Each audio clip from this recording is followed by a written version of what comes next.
hey, you should know I had a great song picked out, but my audio wasn't recording like it should be now, so therefore we could not use that. So I'm not going back and getting that song out, but it was a phenomenal song. Maybe I'll play it for you another time. Okay, so let's talk about 9-4 factoring. Okay, 9-4 factoring. We're going to use the zero product property.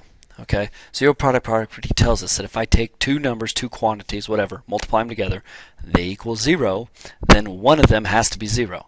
For instance, if I take A times B and I say it equals 0, then A is 0 or B is 0. Okay, now we can use this to our advantage when solving quadratics. Well, it doesn't even have to be quadratics, but in this case, that's what we're going to do. So, for instance, let's use the zero product property. So what we do is we tear this apart. Wherever I see a variable, I'm going to take that factor, if you will, and set it equal to 0. So x minus 4 equals 0. Here's another one. So x plus 5 equals 0. Then I solve this, move 4 to the other side, you get x equals 4. Move 5 to the other side, I get x equals negative 5. And those are my solutions. Okay. This one, same thing. Here's one x, here's another one. So x equals 0 and 2x minus 3 equals 0. Here's one of my solutions. That one was easy.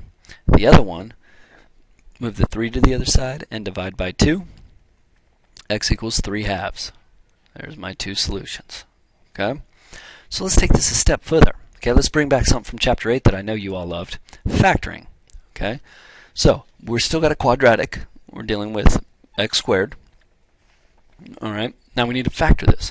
So remember, what are my factors of 14? Negative 14, then add together give me 5. They're x, whoops, there we go.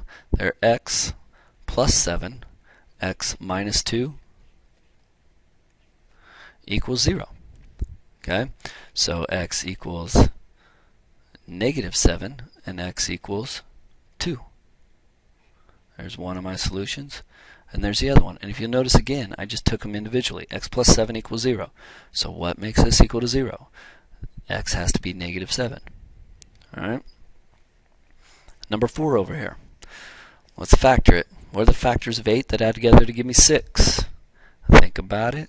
Think about it. Think about it.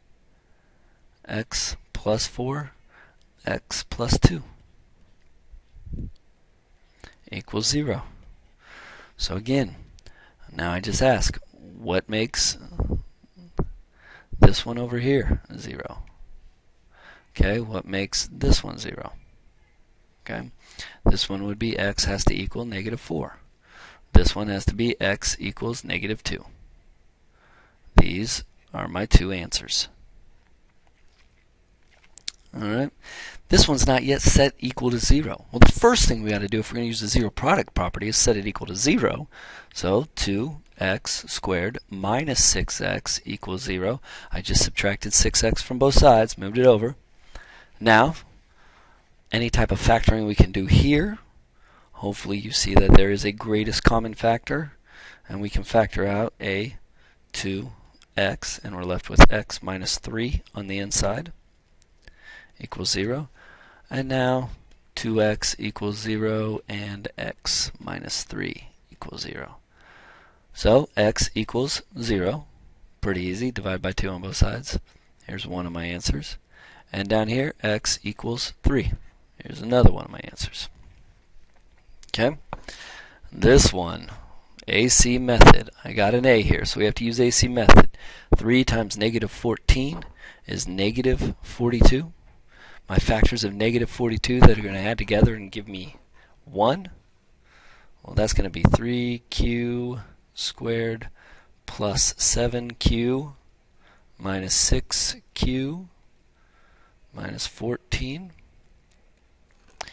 Okay, 7 and negative 6 are the factors of negative 42 that add together to give me 1. Then remember, whenever we have 4 terms, we do that fun old grouping. We can take out a q. I made it a g, but it's a q. We're left with 3q plus 7. And over here, I can take out a 2. And we're left, I'm going to take the negative out with a 3q minus 7.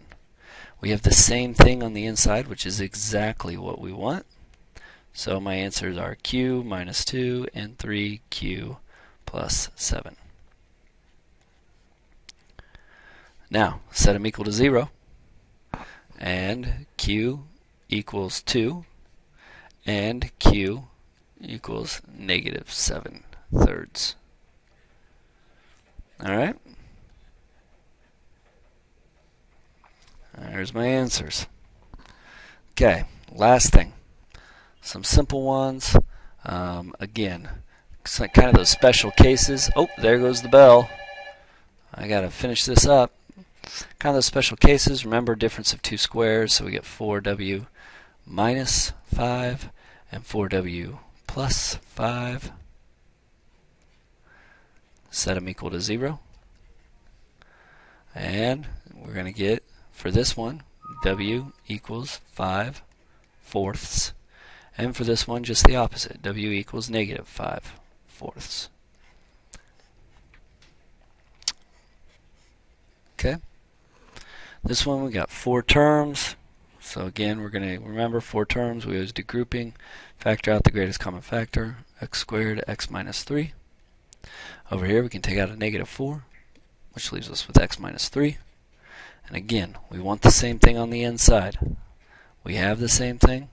So I'm going to rewrite it as x squared minus 4, x minus 3. Okay? And then this can tear apart into x plus 2, x minus 2, difference of two squares. That's what we just did over here. X minus 3 equals 0. So x equals negative 2. Here x equals 2. And here x equals 3. Okay? So I had 3 answers on this one right here. 3 lovely answers. Alright? Okay, get her done. We'll see.